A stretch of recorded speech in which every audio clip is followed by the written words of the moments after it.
Welcome to the annual breakfast meeting of the History and Archives Committee, the History of Surgery Community.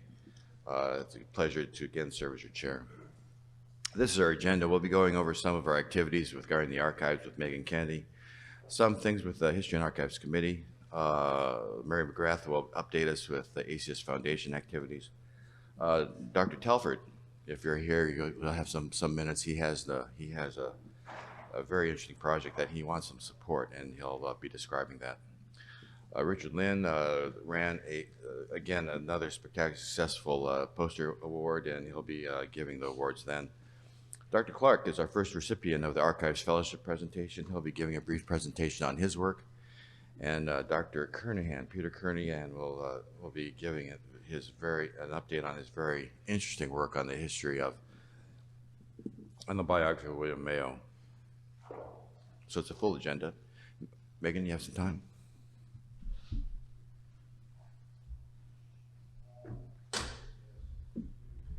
Good morning. I'm just going to give a very brief update on what we've been up to in the ACS Archives this past year.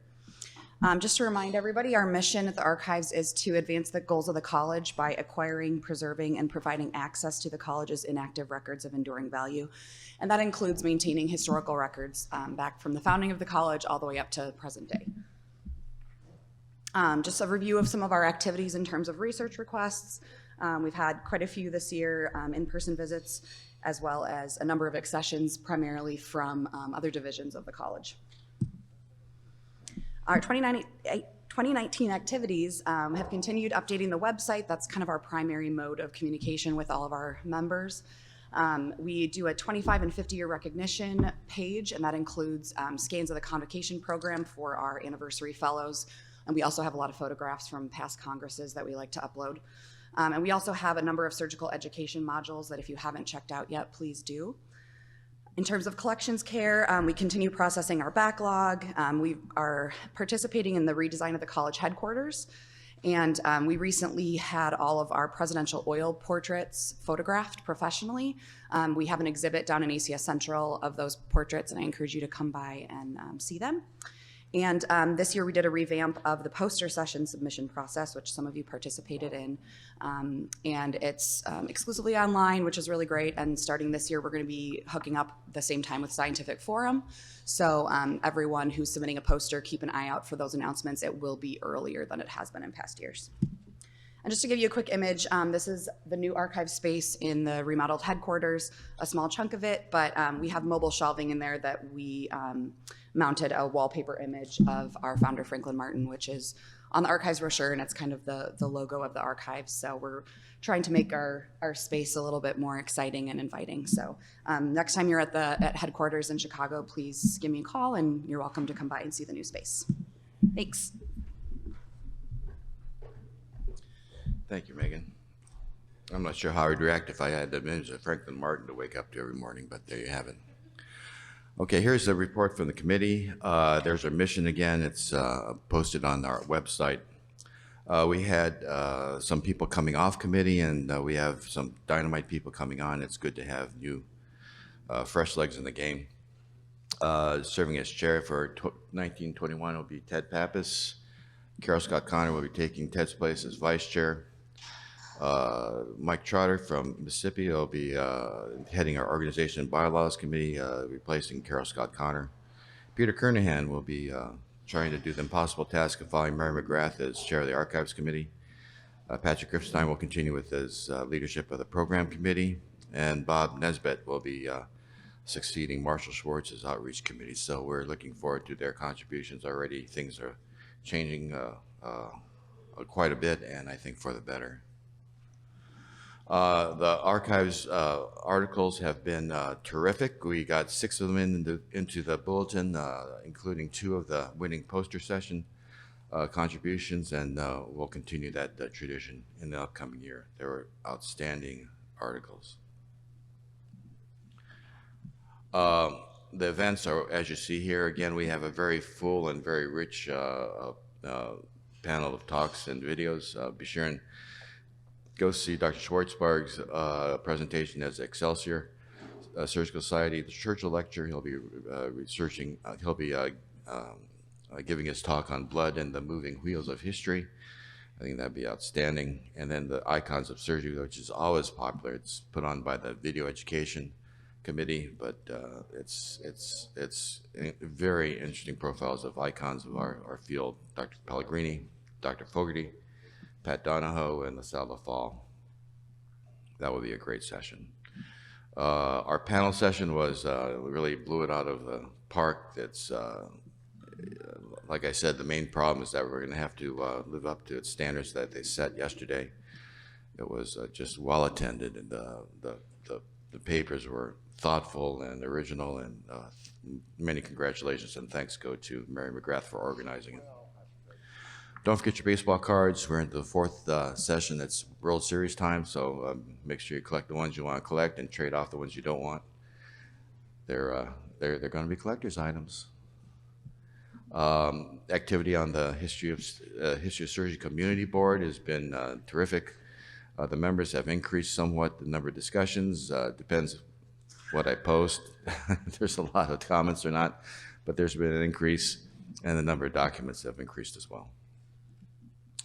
The fellowship is, I think, really important to sustain. This really depends on contributions from people like you, as the TV show says. $2,000 doesn't seem like much, but does recognition scholarship, and I think we're all looking forward to David Smith's presentation, his inaugural work on as a fellow of the History of Surgery Archives Fellowship. We have a new fellowship, Cynthia Tang, for real, PhD historian, who'll be researching our archives to take a look at what they reveal about her topic, which is the laparoscopic revolution between 1990 and 2000. Dr. McGrath.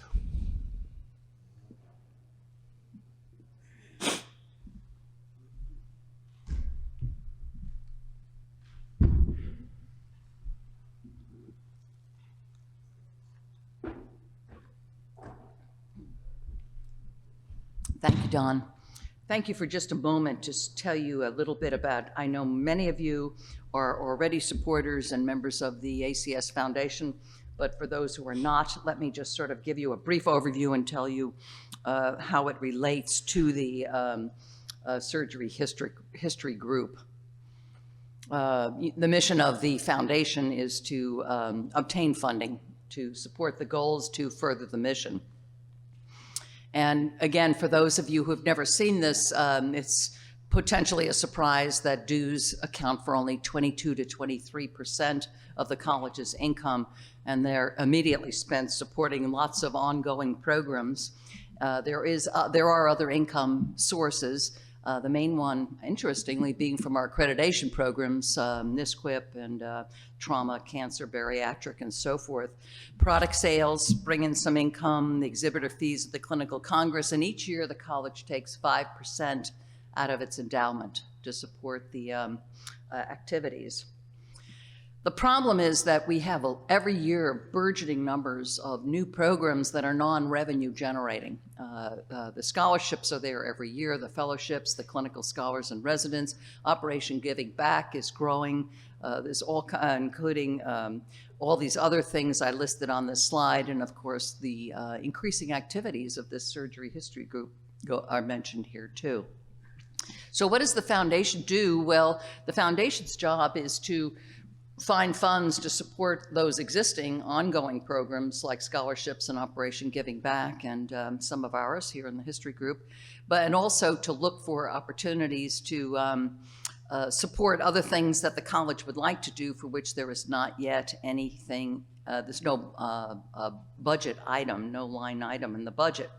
And to tell you about some of these programs. So what we have done is we've traveled about and spoken with every division in the college, member services, quality, education, trauma, cancer, and from them got a list of the initiatives that they would most dearly like to undertake if they had funding for it. Those are listed on the foundation website with a dollar amount attached to them, which is, and included in there are 3 from this group, from our history group. So it's good to know that each year we expend about $2.5 million on strictly philanthropic type of activities, non-revenue activities. This is offset by last year. We had about $660,000 of income from our fellows, but unfortunately, only about 2% of the fellows in the college make gifts annually. But it is an increasing number, possibly because we are sharing this information, that there really is a way that you can direct this to things that about in your area of particular interest. We keep track of the giving that is going on by the different leadership groups, including the governors, the Commission on Cancer, Commission on Trauma, and you can see the green line is the most recent year, and each year this is growing across all of the different subsets of areas of interest within the college.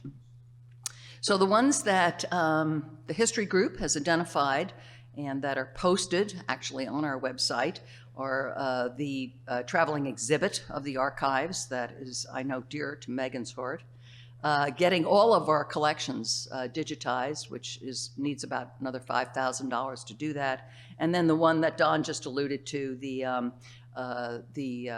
research fellow, which is annually a goal of $2,000.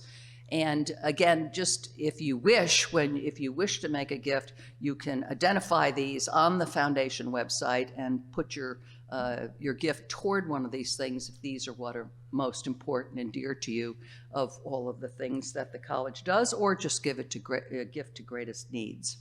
So I thank you. Remember that 100% of any dollar given to the college philanthropically goes for programs. There's no overhead. Nothing is taken out for any overhead. This is, of course, tax deductible, and there are actually 24 different initiatives, including our 3 from the history group, posted on the foundation website. And it's really easy to give. There's a card on your table that lists these. You can now give on your laptop, but also on any handheld device by text to give, and of course the old-fashioned ways by telephone or mail. Thank you.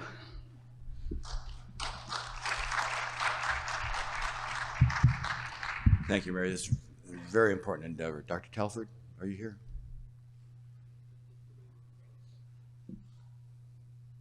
He'll be describing his very exciting project.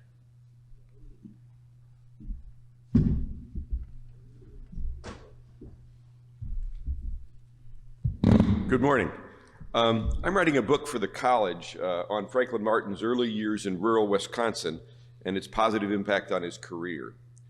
I'm thinking about adding a chapter of similar surgeons who came from rural environments, and not only from the 1880s, but right up to the present, and would be interested. Anybody knows of anybody that might be willing to talk to me, or just knows of someone from the past. Nicholas Sen is a good example of another fellow who came from the state of Wisconsin, from a rural environment, and went on to be a famous Chicago surgeon. I give the example of once upon a time, one of my residents came to me and he says, last night I spent a whole night up with a sick patient. And he says, but that wasn't the only time I've done that, except that all the other ones I spent time overnight with were four-legged, and I had to answer to my father the next day if they didn't do well, not the chief of surgery. But if you know of any surgeons that came from a rural environment and were successful, and again, right up to the modern time, please talk to me afterwards. And I'll give you information about how to get hold of me, or you can just give me the names that you've got. But yes, I would like to know about any surgeons. Another thing that you as a group may not be able to help me with that was of interest to me. I thought that when I'm reading all this about what it was like for Martin to personally go out in the field and bundle his own wheat, that was something that ended when mechanized machinery came to the farms, and I thought that happened in the teens and 20s. Well, it didn't. Right up until the 40s and 50s, there were still farms where folks were farming by hand, and it's an amazing, grueling experience.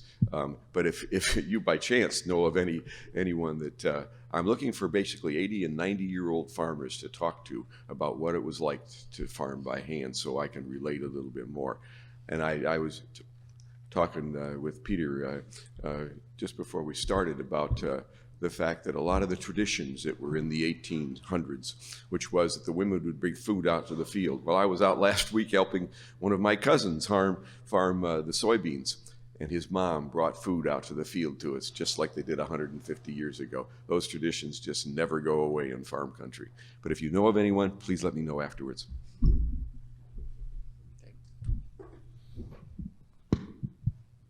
Alton Oxner actually came from southern Wisconsin and came from farm stock, so that's another name you might look up. Richard.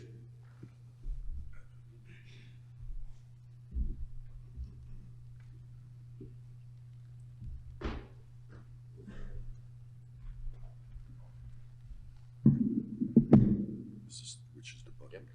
Here? Okay.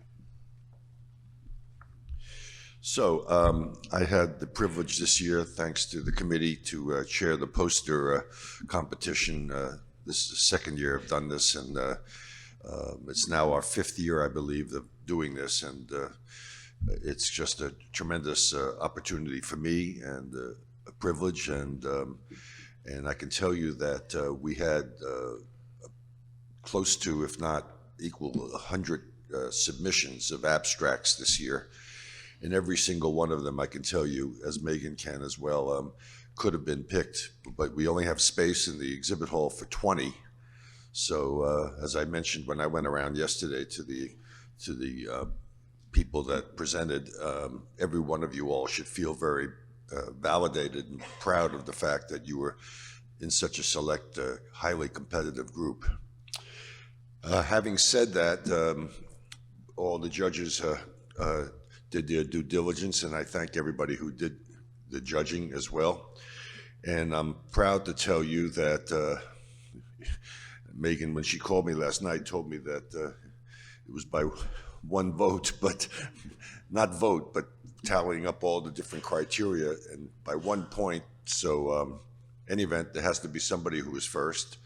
And so first place goes to the group from Roanoke, and it's by Tom Liu and Catherine Howe and Mike Nussbaum, entitled "The Long Way to Washington, Establishing Surgical Care to Black Appalachians in the Early 20th Century." So congratulations to that group. And second place goes to John Earhart Jr. and Pat O'Leary from FIU in South Florida, entitled "Surgeons in the Colonial Development of America's Oldest City, St. Augustine, Florida." So again, congratulations. I'm sorry? Yeah, so please come up here. We have a little recognition for you. Oops. Okay. Where do you want them?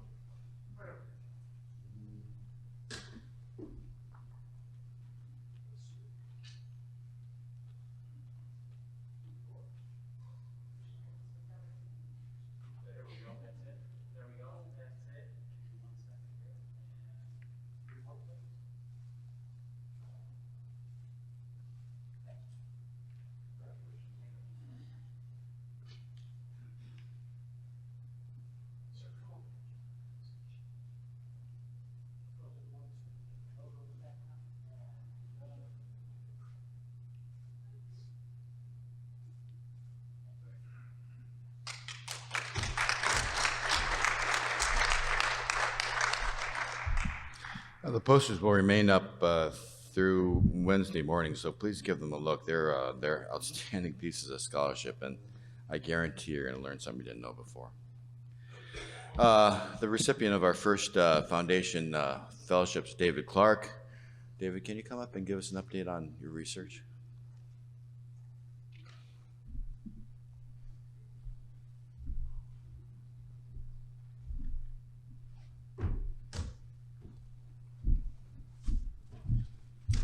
Thank you. It has been quite an honor to be the first recipient of the Archives Fellowship, and I'm grateful to the committee and the staff for helping me pursue my historical interests. Our country is preeminent today in science and biomedicine, and I thought it would be worthwhile to think back to a bygone era when the German-speaking part of Europe clearly had this distinction. How did the transition from German to American leadership influence the founding of the American College of Surgeons?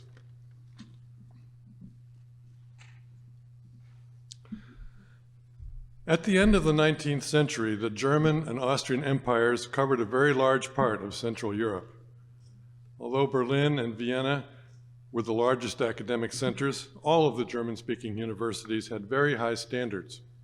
And when I say German, I mean to include Austria and Switzerland, which were part of the same system. Professors would move from one university to another to advance their academic careers, and students would also travel from one to another to learn from specific professors. All of these names from more than a century ago will be spoken many times at this year's Clinical Congress. And it is worth noting that the places where these men worked are distributed all across Central Europe. Germany had not always been the scientific mecca. Earlier in the 19th century, it was Paris, and before that, other places in Europe, going back to medieval times. But in the latter 19th century, thousands of Americans traveled to Germany for their postgraduate medical education, including young surgeons like William Halsted. And it was not just Americans, but Russians, Japanese, and others who came for the scientific training and expertise that were lacking in their own countries at the time, and whose surgical history is also indebted to the Germans of this era. Abraham Flexner identified several key aspects of medical education in Germany that he urged Americans to follow. These included national standards for students and universities, and a tradition of academic freedom and prestige for the faculty. In addition, Flexner emphasized that the German system expected several years of supervised postgraduate training before a physician or surgeon could be considered fully competent. Most of the leading American surgeons at the end of the 19th century had spent time in Germany or Austria, and many wrote about their experiences there, mostly in Berlin and Vienna, but also in other university hospitals. The main attraction was the application of science to surgery. The best microscopes were made in Germany. In fact, even today, only the Japanese ones may be better.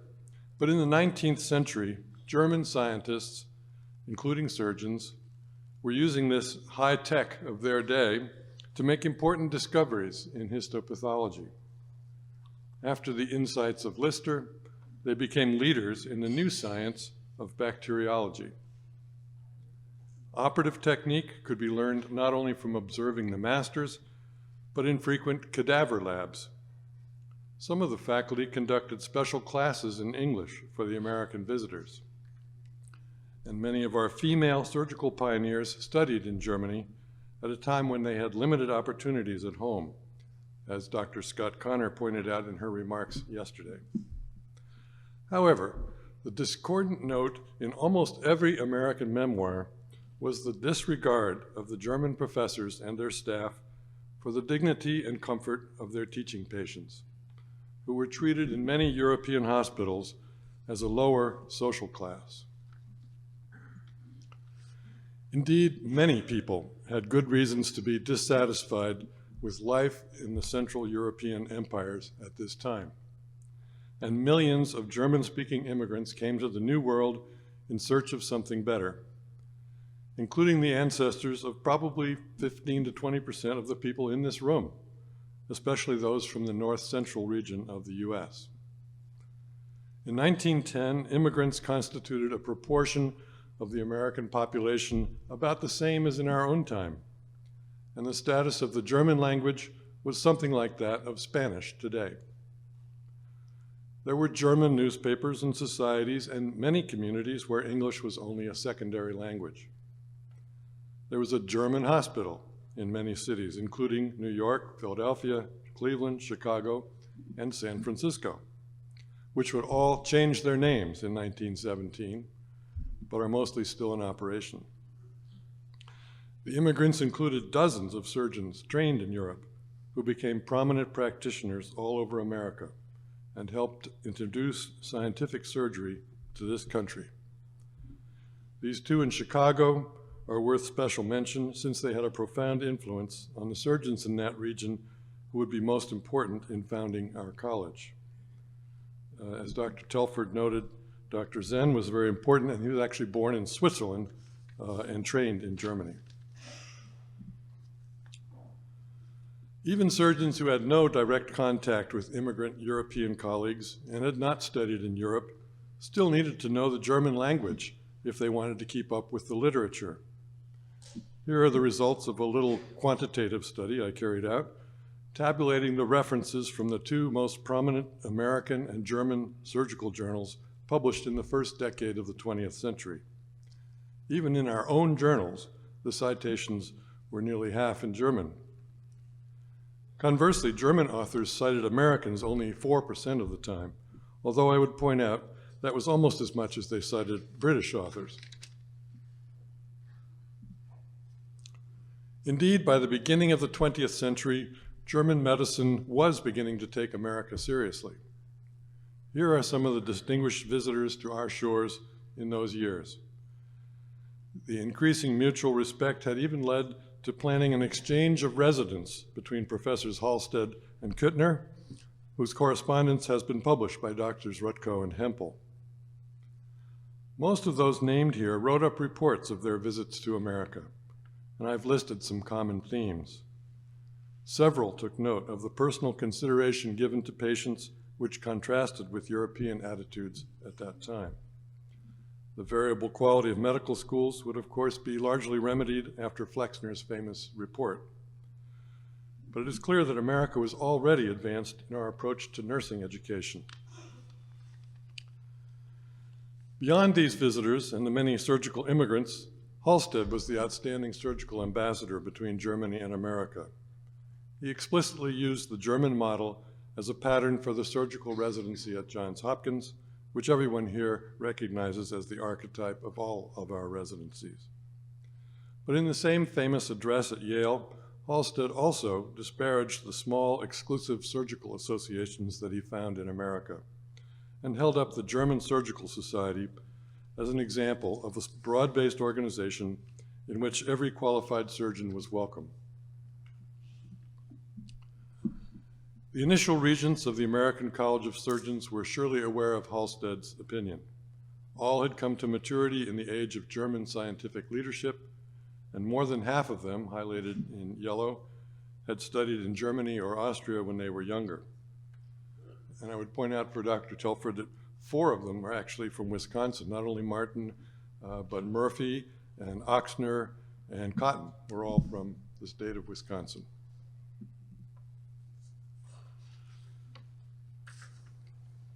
So it is true that our College of Surgeons adopted the name, robes, and some other traditions of the British Royal Colleges, but the Royal Colleges were not broad-based educational organizations like the German societies. An honorary fellowship was awarded at the first convocation in 1913 to Dr. Rickman Godley, the nephew and biographer of Lister. But honorary fellowships were also awarded to Halsted and 2 other prominent Americans whose training included extended stays in Germany. Franklin Martin explicitly acknowledged that the clinical congresses were meant to be a broad-based version of the exclusive Society for Clinical Surgery, which had followed the German academic tradition of traveling from one center to the next to gather new ideas. That influential society also advocated for the publication of English language abstracts summarizing the international surgical literature, such as were available in German. And so, in 1913, Martin's journal, which would later become the ACS Journal, added the International Abstracts of Surgery, which would continue for 80 years. In summary, American surgical science and practice in 1913 were largely built upon German science and practice, adapted and improved by American ingenuity and democratic ideals. And I would argue that the American College of Surgeons, at its birth, owed at least as much to Germany as it did to Great Britain. This strong German-American relationship promised to be a central feature of surgical progress in the following decades. But, as we all know, that was not how things turned out. 1914 started off well for international collaboration, as Franklin Martin followed up on Rickman Godley's invitation to hold the next clinical congress in London. And the Baltimore-Breslau resident exchange also continued. At Easter time, the International Surgical Society held its meeting in New York. It was then a predominantly French-speaking association that had met 3 times before in Belgium. Although the New York business meeting was conducted mostly in the French language, 7 of the 14 scientific presenters delivered their papers in German, including Drs. Hartmann and Witzel. 4 papers were presented in French and only 3 in English. This meeting of the Société conflicted, perhaps intentionally, with that of the German Surgical Congress. Halsted chose to be in Berlin that week, presented a paper in German, and received an honorary fellowship. The president of the German Congress noted that a sizable contingent of their regular attendees, including several members of their executive committee, were at the meeting in New York. In June, the ACS held its second convocation in Philadelphia, where it doubled in size. The next week came the news that the Austrian Archduke had been assassinated. Most people in Europe, and certainly in America, did not at first pay much attention to this event. 1,500 American surgeons crossed the Atlantic in July, never suspecting that the week of the Clinical Congress would be the most terrible week in European history. Well, I have to stop here this morning, although the story obviously goes on, and I'm working on another manuscript to describe what happened after the Great War. Again, I appreciate the opportunity to learn more about this fascinating time in our history, and I would be pleased to discuss it further with those who are interested. Thank you.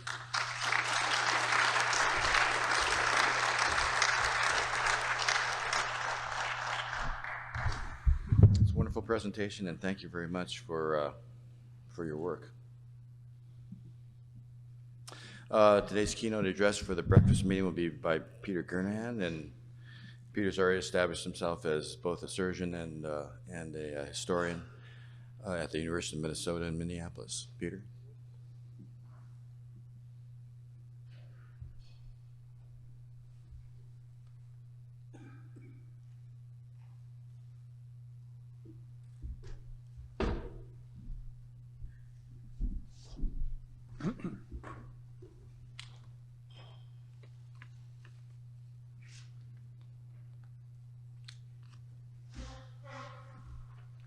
So thank you. Excuse me. Thank you. It's always a pleasure to talk about William Mayo. And I think he's one of the more fascinating figures in American surgery, but certainly perhaps I'm a little prejudiced in the matter. His career corresponded to the rise of surgery from an occasional intervention to the focus of the modern hospital and to the epitome of modern scientific medicine, particularly in the first half of the 20th century. He was epitomized, as Dr. Clarke just told us about, the transition as American surgery and American medicine in general begin to become equals and if not surpass their European counterparts. He also turned a small practice in rural Minnesota into a clinic that many people have heard about.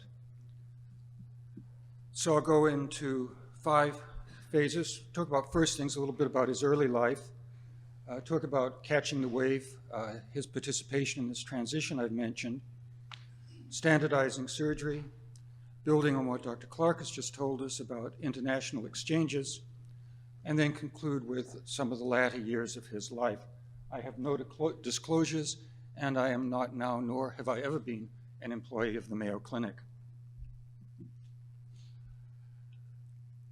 Even though I'm talking about William Mayo, I want to be very clear that this was a partnership, that they were indeed brothers in life and brothers in surgery.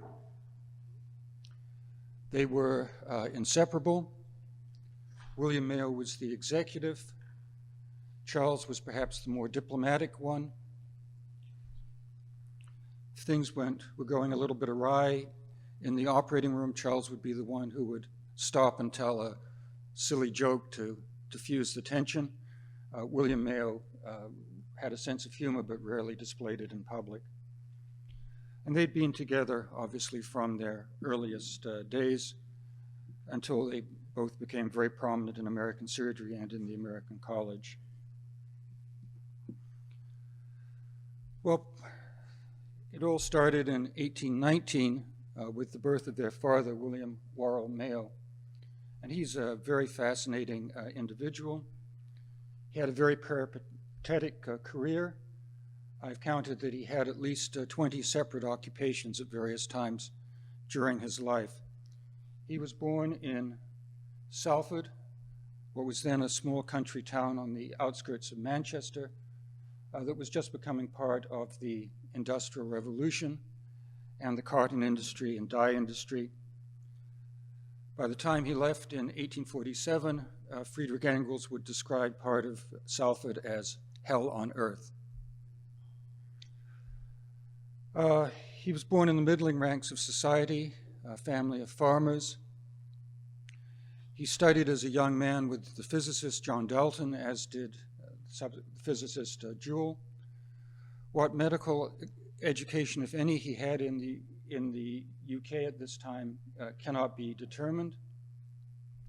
He did apprentice as a tailor and actually work as a tailor until he emigrated to the United States.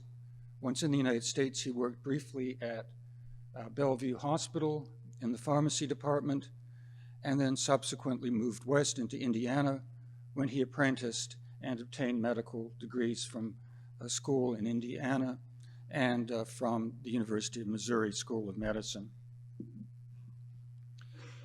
He then moved to Minnesota and took up farming for a short time before crossing the river, and this is the crossing point as it looks today, where he also ran a ferry during the summers, and built this house when he began again to practice medicine.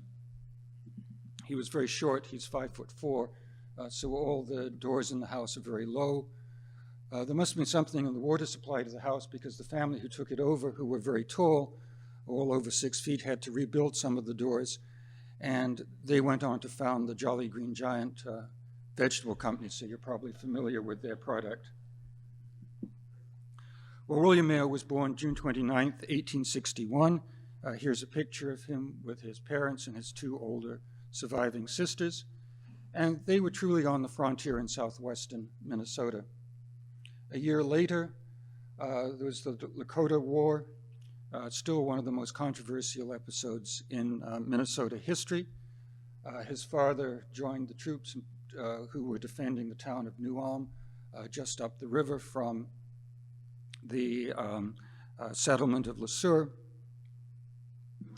and William and his mother stayed at home, where the women of the town managed to scare off a raiding party of the indigenous population.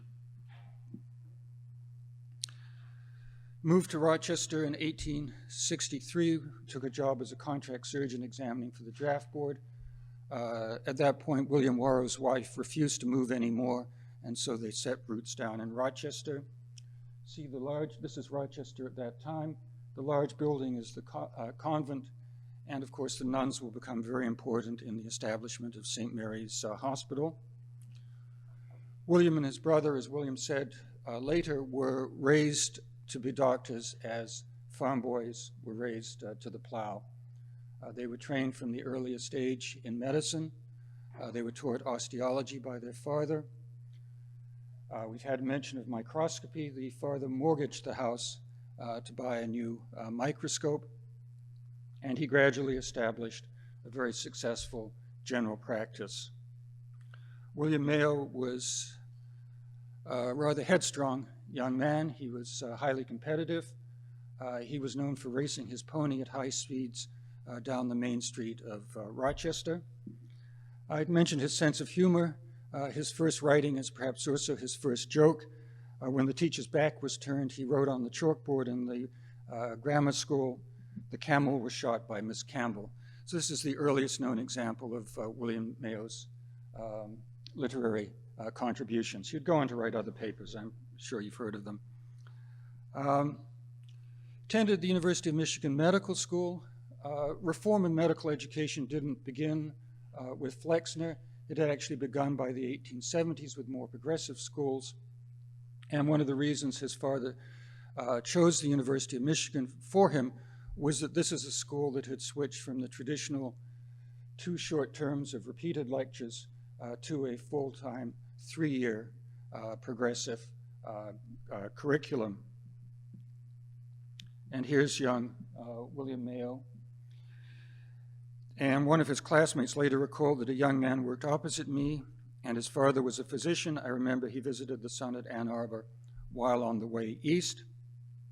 And this would become very typical also of the Mayo brothers, is continually going out east for medical education. She also went on to regret that she hadn't spent as much time studying anatomy as William James did. Here's a close-up of his picture. Medical school was a hazardous undertaking at the time. 3 of his classmates died from infectious disease, one after a phlebotomy by the medical faculty.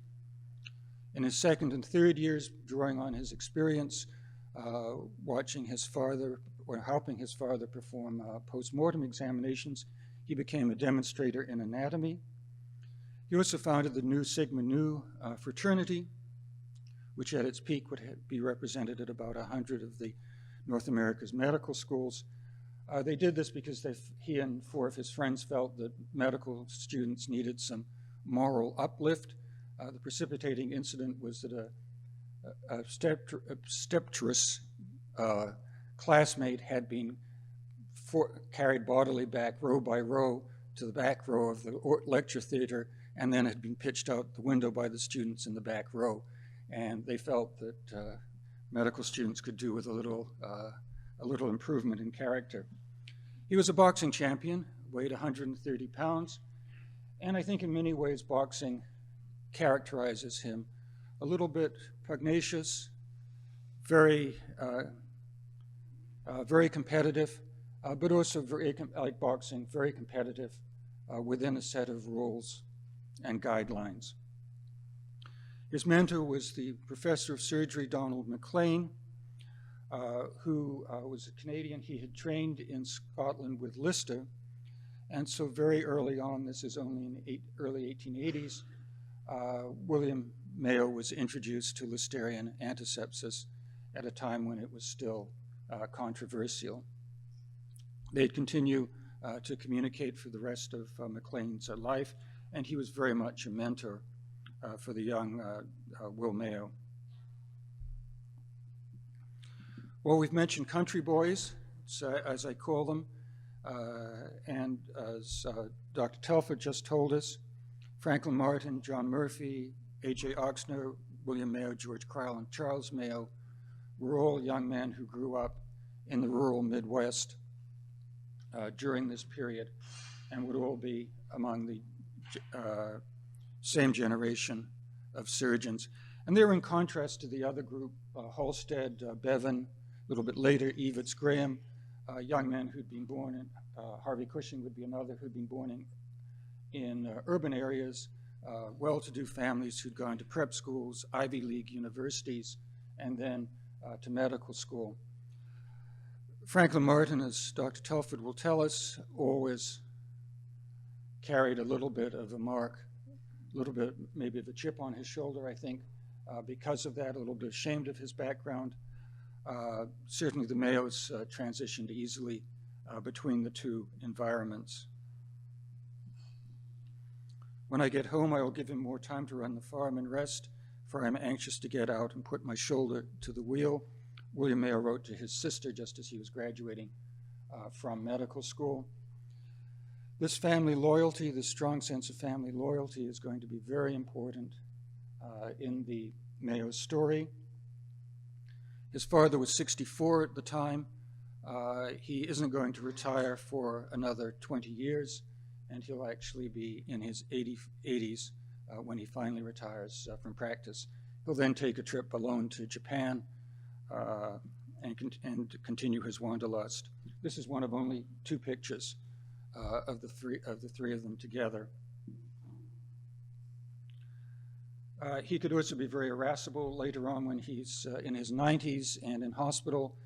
One of the residents recounts how he threw William Mayo out of the room and rather sheepishly told the residents, perhaps you'd better round on this patient by yourself.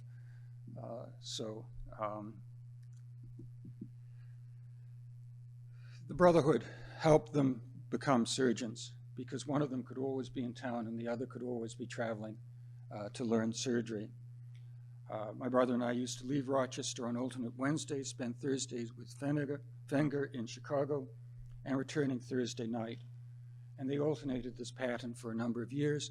They would also go out to the East Coast when they were planning St. Mary's Hospital.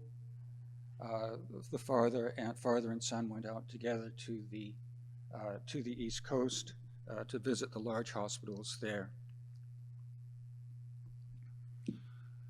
Well, he joins his father in what is a general practice with some occasional operations. And this is the first paper that William Mayo published with his father in Minnesota in 1885. And they describe 3 operations.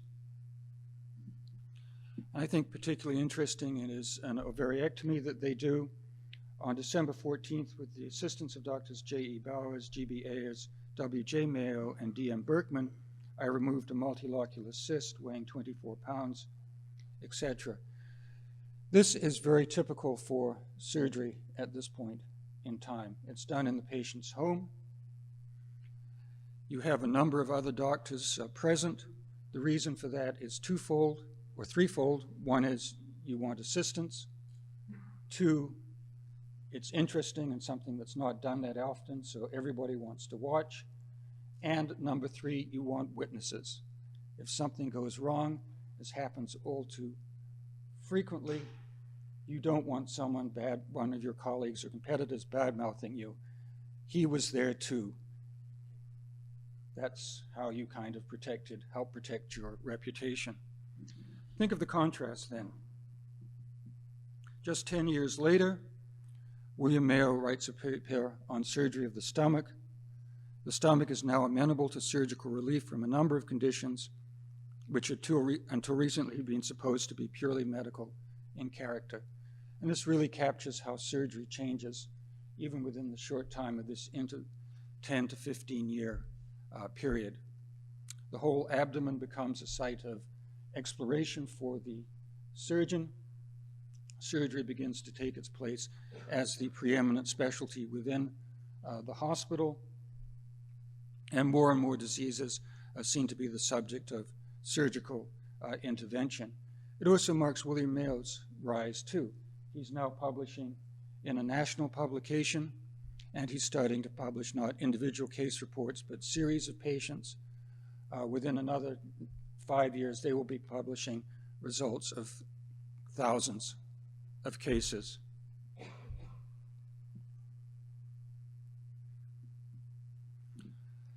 And their practice changes with this.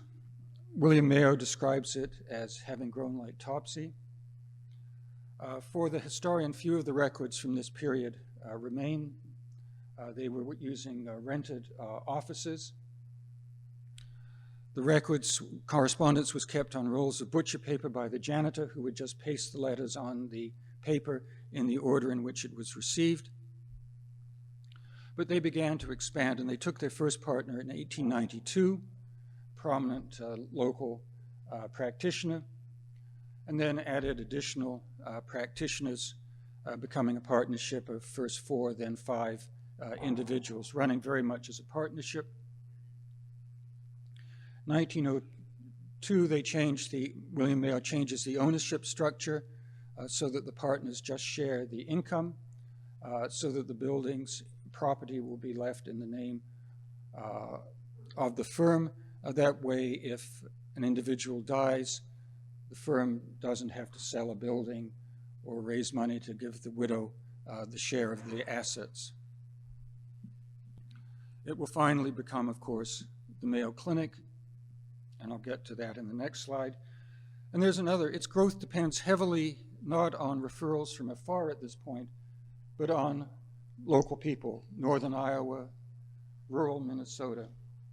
And these are both predominantly rural states at this time. And as one young country practitioner is told, when you are called to a very bad case with a doubtful outcome, take it over to Rochester. If the patient dies there, you will be respected for having shown good judgment. If your patient recovers, you will share some of the credit. And it's a way that the family practitioner doesn't have to take the risk of operating. He doesn't also have to take the risk of losing his patient to a competitor who does operate. And here you can see the growth in the number of cases at the clinic.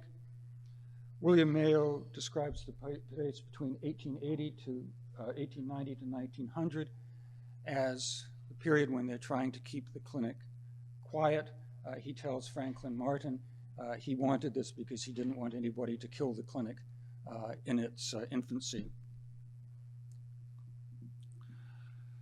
One of his talents as an executive, and if this was a business group, I would probably call this talk The Leadership Secrets of William Mayo, was his eye for talent, and particularly Plummer, who will design many of the systems that will make the Mayo Clinic the organization that it became. This is their first dedicated building in 1914, and the first integrated dedicated clinic building in the country. There were some difficulties when you deal with a genius, as this letter to Washburn attests. How did the clinic then get its name? Well, it started off, as we said, being known as the firm. It was then referred to as casually by physicians visiting as the Mayo's Clinic.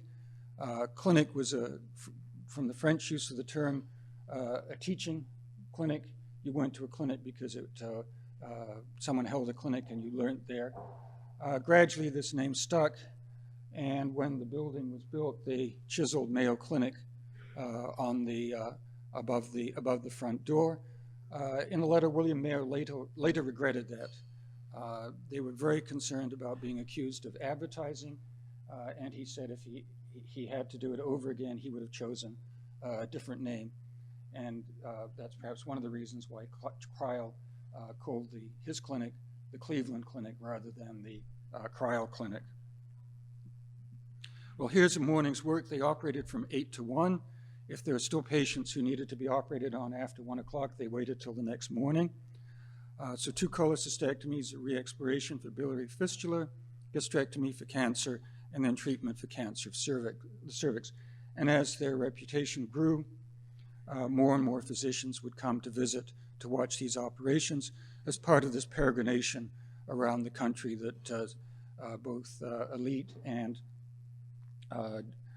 quotidian surgeons did as part of their continuing education. As I've said, they were extremely concerned about publicity in the popular press. They engaged a lawyer. They went so far as to publish the lawyer's letter saying there was nothing they could do in the Journal of the American Medical Association.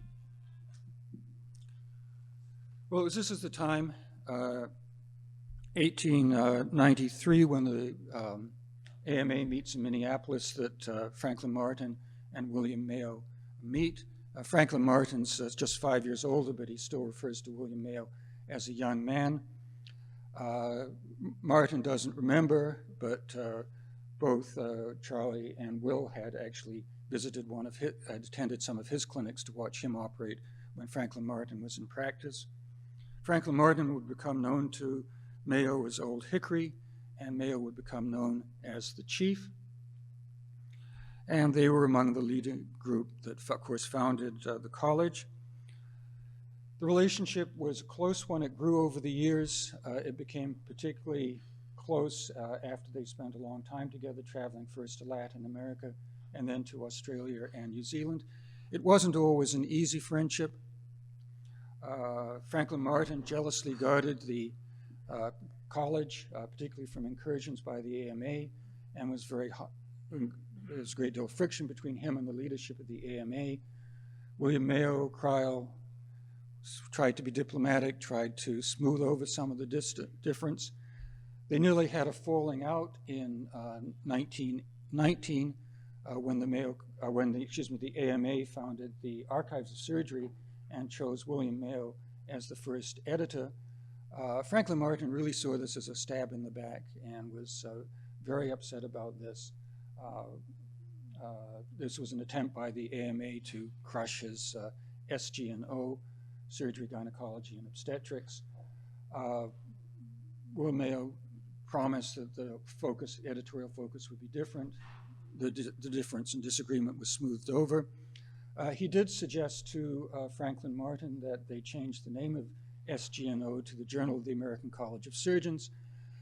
Big organizations respond slowly, and I think it was sometime in 1990 when this actually took place.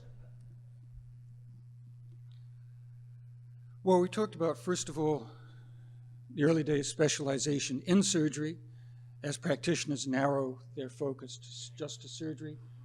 By the 1920s, people were becoming aware of specialization within surgery. As Mayo told an audience in 1927, there are few men who can be trusted to perform all the many different types of operations successfully. And it's at this point, it's been in this past decade from 1917 to this period that William Mayo has progressively begun recruiting people into specialist positions. He's in communication with Halsted, with the folks at Mass General, and guiding his own fellows to start this process of specialization within surgery. Incidentally, one of the few people he thought was trusted to perform all of the wide variety of operations was his brother, who was a multi-talented surgeon.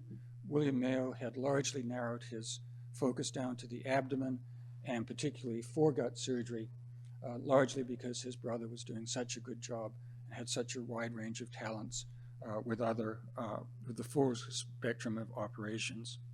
You can also see the crowded conditions in the operating room as people would come to watch. It was a highly organized process.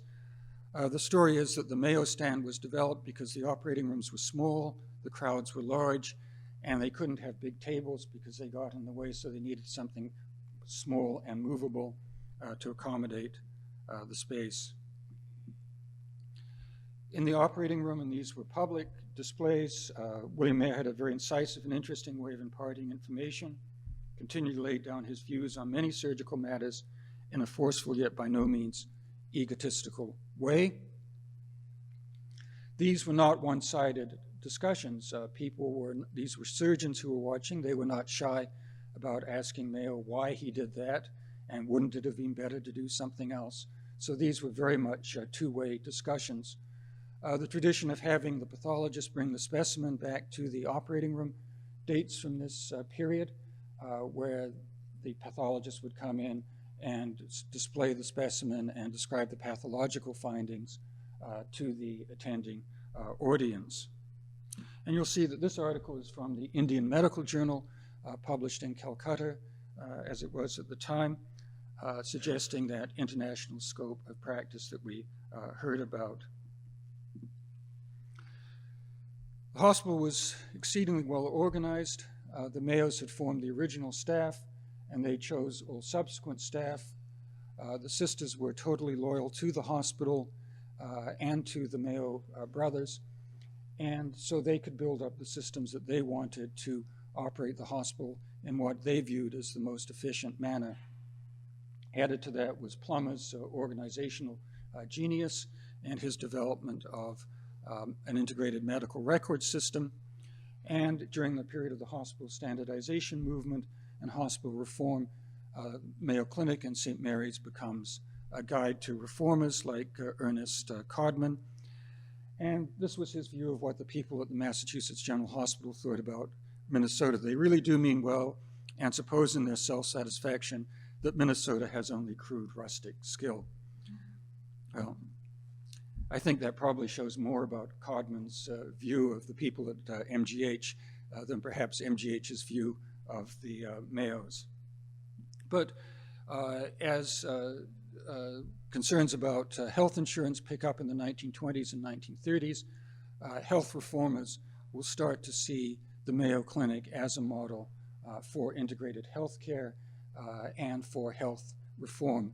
So our conversations today, where the Mayo Clinic's used as an example, were also occurring in the 1920s and the 1930s. William Mayo himself thought that the organization was less important, the finances were less important of how you paid for it. What was important was the collaboration, and the private practitioners in independent practice could come together and share resources in the same way.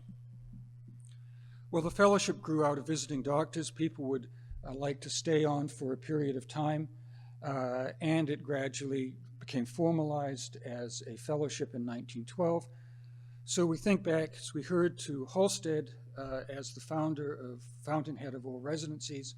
This was not so. Other models were developing elsewhere. The Mayo Clinic had its own model, and that was the graduate school model. There was a debate at the time: was graduate training to be occur in the hospital-based, or was it to be based, like the medical school, in the university?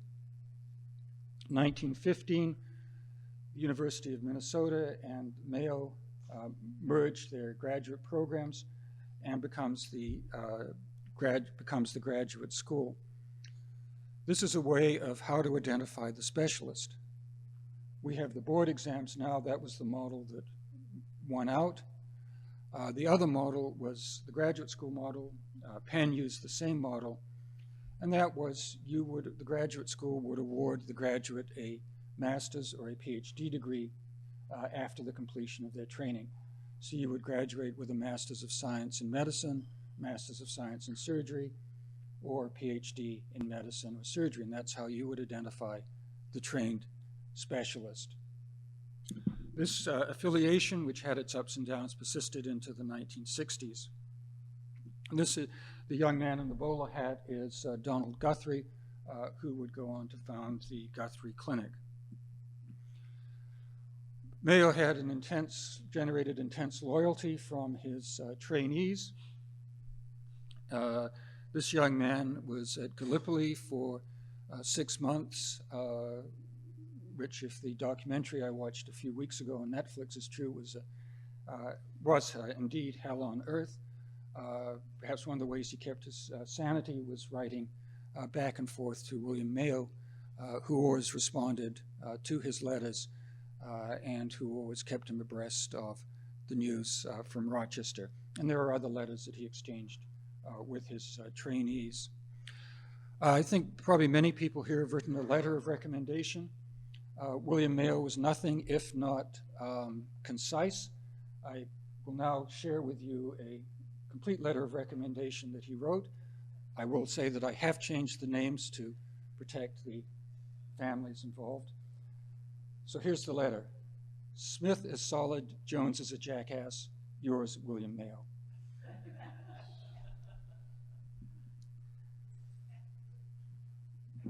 Well, we heard from Dr. Clarke about the first age of globalization, as the economists call it, the integrated world economy that would come crashing down in the 1914, 1918. World trade, for example, the economists tell us, did not recover its pre-1914 levels until the 1970s. And surgeons were actively involved in this. Will Mayo himself never studied in Germany. His brother did spend a summer touring German medical centers, after he graduated.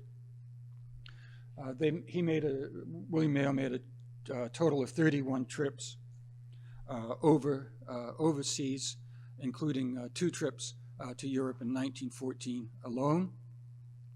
And in 19, there were at least 12 visits to the Mayo Clinic by leading European surgeons. And as you can see, the German-speaking countries predominate. And this is really a time when Americans had gone from being the poor cousins of European medicine, certainly to equals. Here's William Mayo in Bonn. And this knowledge exchange went both ways.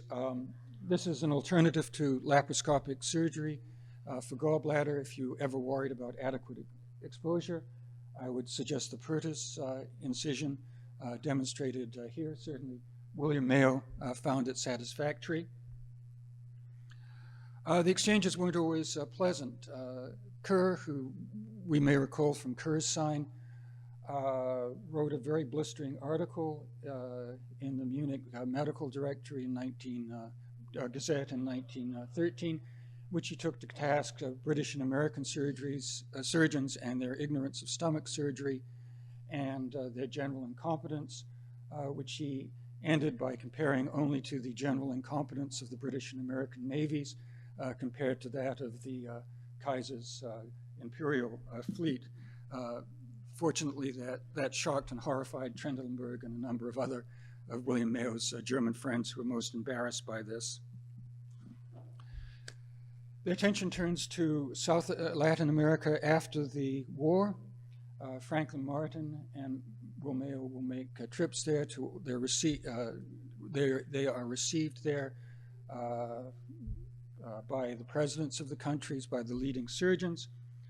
Franklin Martin sees this, of course, he always has the grand vision. He sees this as part of making his vision of a true American College of Surgeons, embracing all parts of America, the Americas possible. But William Mayo is the one who's really well known there. Even in 1918, he's described in the Argentine Medical Journal as being a responsible, calm, skillful, and tireless operator. They go on to Australia and New Zealand, much to Franklin Martin's discomfiture. His name appears in the small print, and the headline is all about William Mayo. This is a pattern that's repeated throughout the visit. A year later, Australian and New Zealand surgeons come to the American College of Surgeons meeting and go on to Rochester. They ask William Mayo for advice about setting up a college. He gives them characteristically concise William Mayo advice. My boy, go home and found your own college. So they did the Royal Australasian College of Surgeons in 1927. So we see, as Dr. Clarke pointed out, this international exchange, this international generation of surgical institutions. The American Board of Surgery will actually copy the Australasian method of certification when they introduce the ABS board exams here in the United States. So everything comes around and goes around. Well, he becomes an elder statesman. This is his itinerary just for 3 weeks in June in 1924. His operating suffers from this in the three summer months. He does 64 cases. His brother does about 200 cases, and E. Star Judd does 320 cases. But you look at the schedule and you realize he's traveling a lot, and you don't have to be a world-famous neurosurgeon to say, golly, what an itinerary. It's Harvey Cushing. And they now feel sufficiently that the clinic is sufficiently well established that they can leave town together, and they start taking trips together.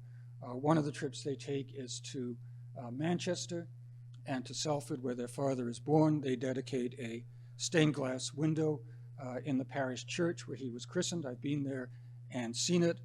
The vicar is a very nice gentleman. He's very glad to see you if you go there. He'll sit you down, give you a cup of tea, tell you the history of the church. It was a really wonderful experience. They were given the freedom of the city. The area is called Eccles. An alderman at the time complained, "What have the Mayos ever done for Eccles?" Apart from leaving, I suppose he was bitter. Anyway, in personal things, William Mayo remains very much rooted in the Midwest and in Rochester. As you can see here, he is not one for fancy dress and fancy get-up, but he does see that he marries his high school sweetheart. This is Hattie Damon. They will remain married. They have 2 daughters. Both the nieces and nephews and the daughters will be very well educated. They'll have the type of prep school, Ivy League education that their parents did not have.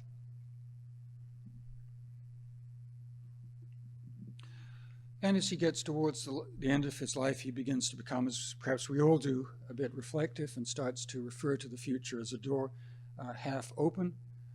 He begins planning at this time for the transition of the Mayo Clinic to be run without either of the brothers or Plummer there. They all step in 1932, they all step back from leadership positions. It does not mean I'm retired, but that I am the advisory committee, a position of responsibility, he tells Franklin Martin. And at this time, he's trying to persuade Martin to adopt a succession plan to ensure the continuity of the college. Martin eventually, but reluctantly, accepts this transition plan.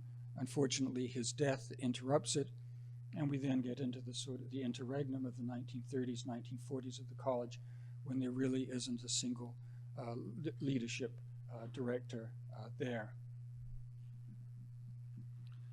He's also invited to be on the committee that Secretary Francis Perkins establishes to look at the question of health insurance within the Social Security legislation that the Roosevelt administration is establishing. Harvey Cushing is on the committee, but Mayo writes back, each generation must settle its own problems by men in the active period of their lives. And so I think it's a tribute to his leadership that he also knows at which time it's time to step back and time to help pass the leadership on. He's going to suffer a particular blow when his brother dies in early 1939. As he writes, until now I have been so fortunate that I could make no complaint about adverse happenings, but Charlie's going is a sorrow for which I could not prepare.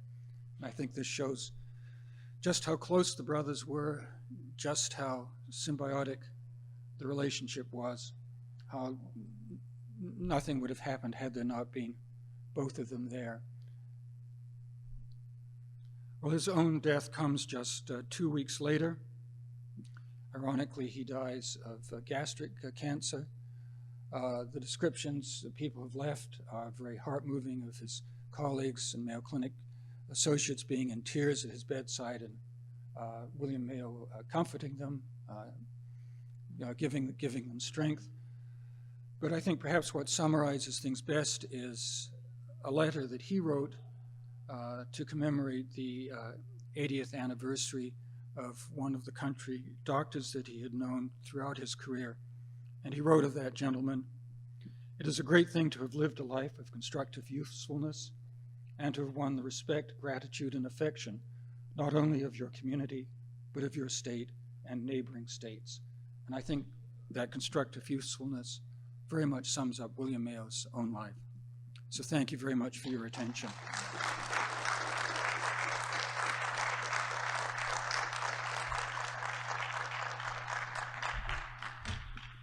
I think we have time for questions or comments.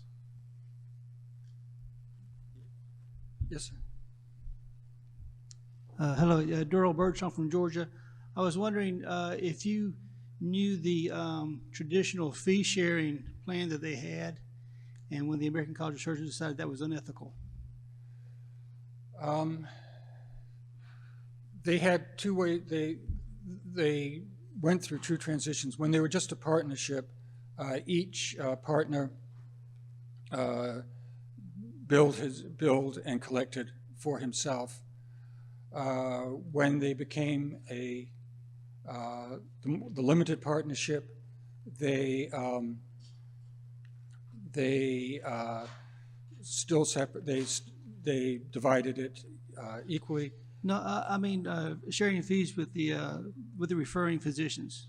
Yeah, I found no documentation that occurred. Everybody was accused of fee splitting at the time.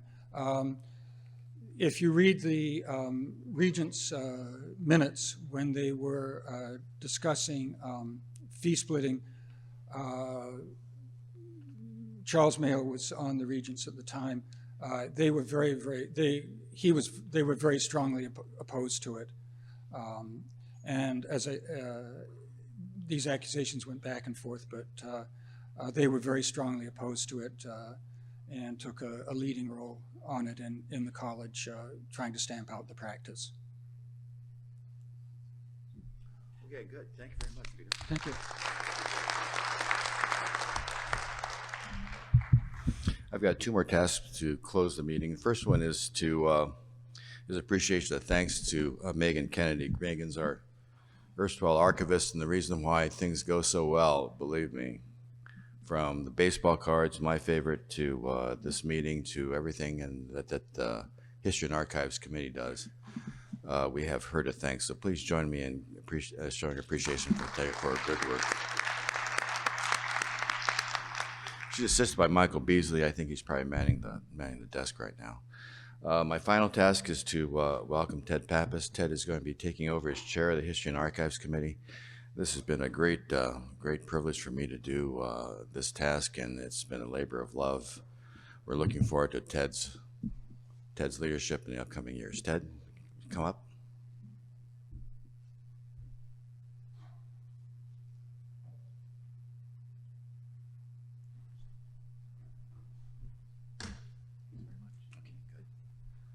Thanks, everyone, for being here. I just wanted to use this time to spend a moment to remember Basil Pruitt. This is our first meeting since we lost Dr. Pruitt, and I will take this opportunity to just remember him and hope everybody remembers him as fondly as I do. He is responsible for me being involved in this group. I remember he called me one day. I just sent a paper to his journal. We had reviewed John Connolly's injury during the Kennedy assassination, and I submitted the paper, and he reviewed it, and he, interestingly enough, knew more about it than I did, of course, as usual, and told me about it, and then afterwards asked if I would be part of this group. And so he just arise to welcome everybody, and thank you for being here, but acknowledge Dr. Pruitt. So thank you very much for joining us for breakfast, and I'd like to close the meeting. Thank you very much.